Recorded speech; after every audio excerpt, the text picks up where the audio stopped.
Usiwajibu watu vibaya. Hata yule uliye na sababu halali za kumtukana, ahirisha kumtukana. Fumba kinywa uondoke, maana hujui kesho itazaa nini.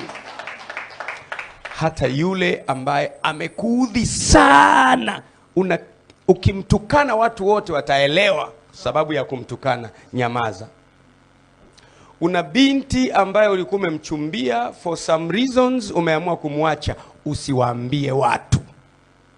Nyamaza kimya. Na Yusufu alivyokuwa mwenye haki, asitake kumwaibisha, akaamua kumwacha kwa siri. Na alipokuwa akitafakari hayo, malaika wa Bwana akamtokea katika ndoto, akamwambia Yusufu mwana wa Daudi, usihofu kumchukua Mariamu mkeo, maana mimba aliyonayo ni kwa uwezo wa Roho Mtakatifu.